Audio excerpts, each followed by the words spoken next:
안녕하세요. 1월 19일 마이드라의 정진용 목사입니다.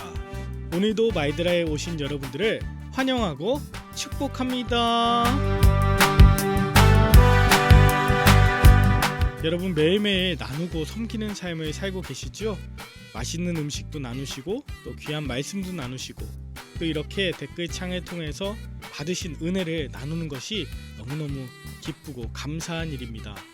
여러분들 마이드라 조금 더 많으신 분들이 들을 수 있도록 주변 분들에게도 소개해 주시고 좋은 의견 있다면 계속해서 알려주시면 감사하겠습니다. 그럼 오늘도 힘차게 마이드라를 시작하도록 하겠습니다. 자, 출발!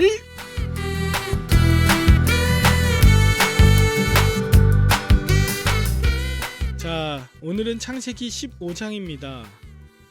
창세기 15장에는 하나님께서 두려워하는 아브라함에게 찾아오셔서 다시 한번 말씀하시고 많은 것들을 보여주시고 그 약속을 다시 한번 확증하시는 이야기가 나옵니다.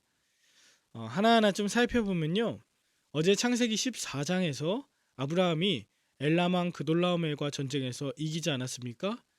그런데 돌아보니 정말 하나님의 도우심이 아니었으면 불가능했다는 것을 깨닫고 자신의 실존을 확인하지 않았을까요? 그렇게 두려워하는 아브라함에게 하나님이 찾아오십니다. 1절이에요. 이후에 여호와의 말씀이 환상 중에 아브라함에게 임하여 이르시되 아브라함아 두려워하지 말라. 나는 네 방패요 너의 지극히 큰 상급이니라. 여러분, 두려워하는 나에게 이런 말씀을 주시면 하나님 감사합니다. 두려워하지 않겠습니다. 큰 방패가 되어주시고 큰 상급이 되어주신 주님 감사합니다 라고 할 것 같은데 이 아브라함은 질문해요. 2절이에요. 주 여호와여 무엇을 내게 주시려 하나이까? 구체적으로 말해달라는 거예요.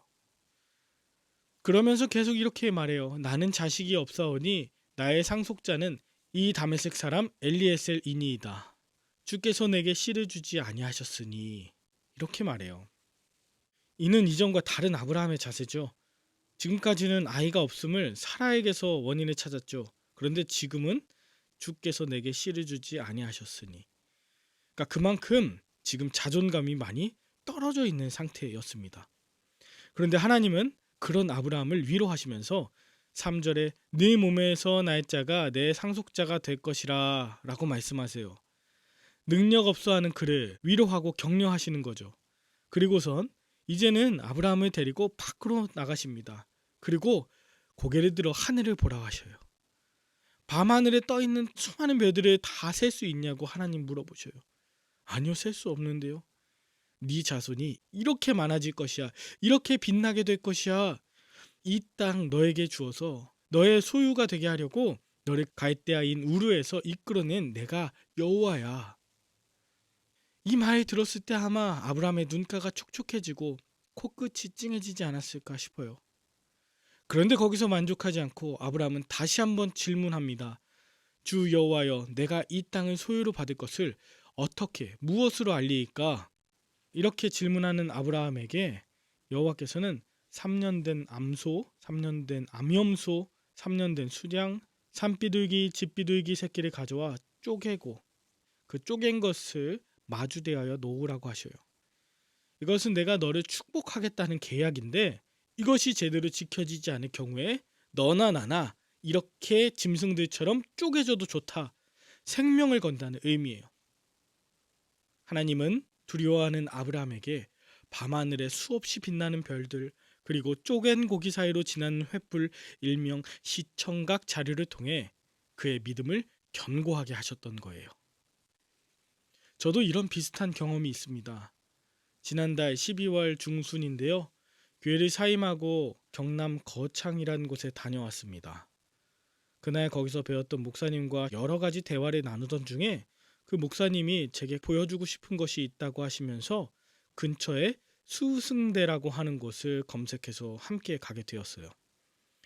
참고로 수승대는 예전 신라시대 백제가 신라로 사신을 보낼 때 그 사신이 다시 돌아오지 못하는 경우가 많다 보니 근심수, 본의 송의 수송대였습니다마는 16세기 퇴계 이항이 수송, 이건 좋지 않은 말이라 해서 찾을 수, 이기, 승, 수승대로 계명하였다고 그 목사님이 설명해 주셨어요.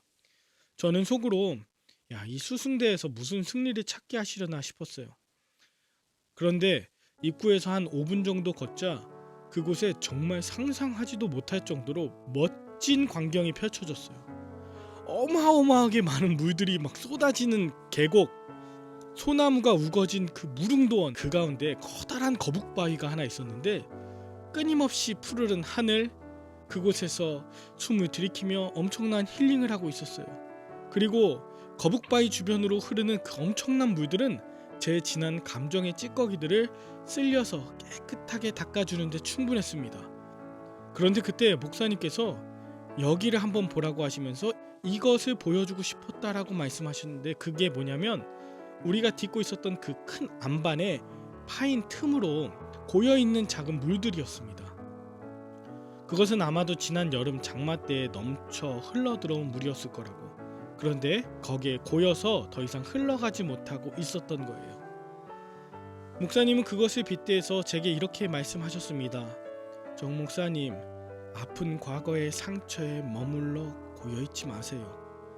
저 흐르는 물들처럼 힘차게 바다로 흘러나가세요.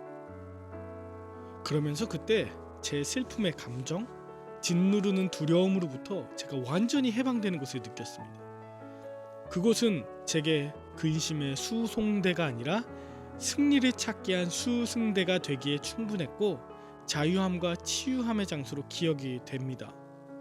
여러분은 기억하시는 말씀의 장소 또는 기억나는 특별한 의미의 장소가 있습니까?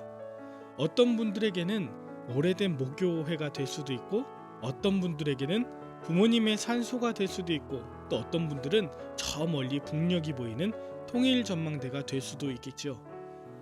사랑하는 말들아 식구 여러분, 우리의 생각이 현실을 보게 되고 또 자기 감정에 빠질 때에 삶 가운데 생기는 문제들 앞에서 하나님께 질문하십시오. 하나님, 내가 어떻게 믿을 수 있을까요? 하나님, 그것이 어떻게 가능할까요? 하나님, 이 구덩이에서 내가 어떻게 이겨낼 수 있을까요? 그런 질문들은 믿음이 없는 행위가 아닙니다. 오히려 질문하지 않으면서 마치 믿는 것처럼 있는 것이 더 심각한 문제예요. 하늘을 보시고 또 넓은 바다를 보시고 또 높은 산을 보시고 흐르는 강을 보시면서 하나님의 뜻을 구할 때 그곳에 담긴 하나님의 숨겨져 있는 약속들을 찾게 되실 줄 믿습니다. 기도하겠습니다. 하나님 아버지, 내게 말씀을 주셨음에도 불구하고 불쑥불쑥 찾아오는 두려움과 염려, 근심이 있습니다. 어떻게 제가 알 수 있겠습니까? 때로 이해되지 않는 말씀과 상황 앞에서 질문하는 말들아 식구들에게 하나님 말씀 들려주시고 또 보여주시고 향기 나게 하시고 날마다 찾게 하여 주시옵소서. 질문할 때마다 하나님께서 응답하시길 간절히 바라오며 예수님의 이름으로 기도드립니다. 아멘. 오늘도 하나님 보여주시는 약속을 보고 누리시는 하루 되시길 간절히 바라며 저는 내일 다시 뵙도록 하겠습니다. 샬롬.